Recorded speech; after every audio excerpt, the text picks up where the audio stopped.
So welcome everybody to the Sacred Summit. Today I have Joyce and Dr. Vladimir with me, and they do paranormal investigations. So tell me guys, how did it start?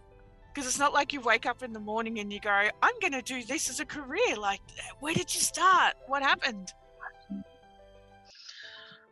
Well, when I was in boarding school, I saw a ghost, and in the middle of the night, the radio went on and off, and there were no batteries in it. It wasn't plugged in. Oh. And that really opened up my mind. And I had other experiences since then as well. Mm-hmm. But a few years ago, I attended Rob Tilley's, he's a Ghostbuster in Sydney.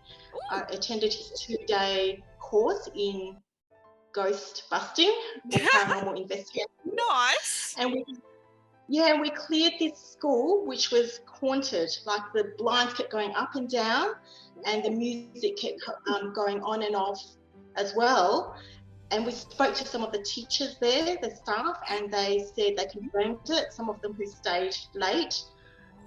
When I went into that room, I hated it. I did not want to be in there. I'm very intuitive with feelings because as a psychologist, I'm really connected to how people feel. It felt very depressing and very unfriendly. After Rob cleared it, I didn't mind being in that room. I actually felt happy. Nice. So just the difference. So that really perked my interest. And then I organised a conference, Ghostbusters of Australia. Vlad was one of the speakers. Yeah. Before that, we did a ghost investigation at an old hotel in Melbourne. And then, that was really interesting as well. And then we did another 2. We did Mount Martha and a Masonic Lodge. Yeah. Very, very different experiences. And that's what we're going to talk about in the conference. Wow. So, Vladimir, how did you get into all this? Well, I think my interest started when I learned about out-of-body experiences. Mm-hmm. So from that point on, just the idea of the survival of consciousness is kind of what spurred me on. So that's actually what directed my undergraduate studies. I went into physiology, so neuroscience. And after that, I decided to start looking at ghost activity. Been doing ghost research for, I'm not sure how long it is now, a good 15 years or so. Wow.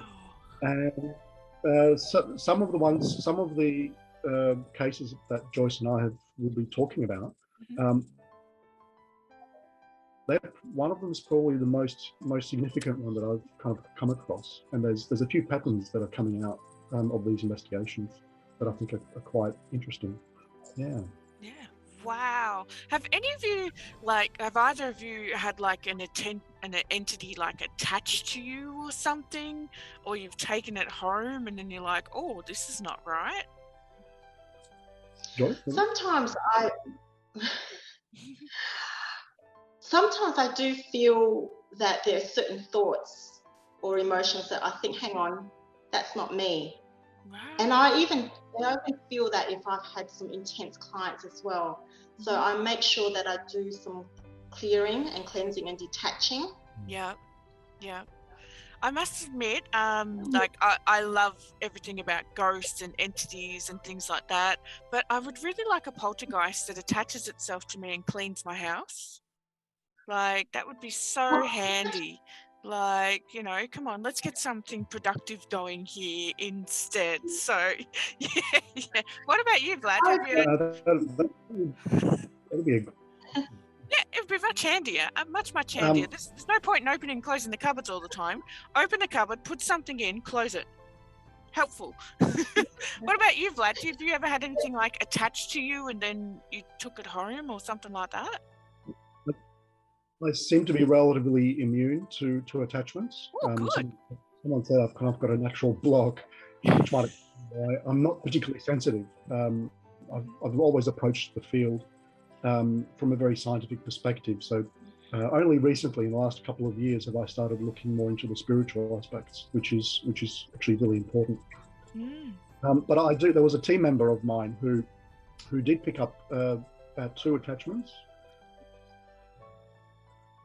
And he's noticing that his son was picking up on it. So he would he would go home, and his 4-year-old son would start responding to whatever the entity was.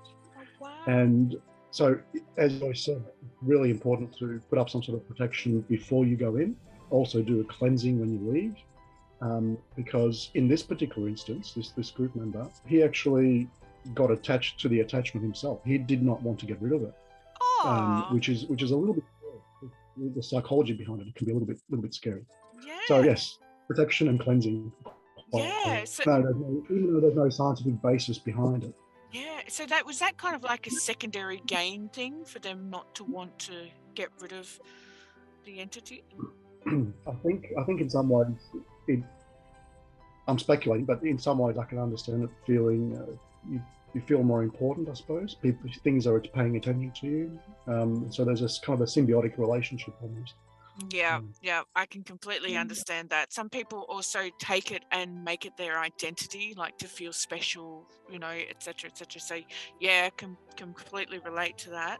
So thank you so much, guys. I know we kept this quick and short and sharp and sweet, but so people can actually come along to your talk and hear about what you're going to talk about, your experiences, and not just from I know it sounds strange, but from the woo-woo point of view, from the science side, from the psychology side. So thank you so much. I cannot wait to hear you talk, and we will catch you at the Sacred Summit.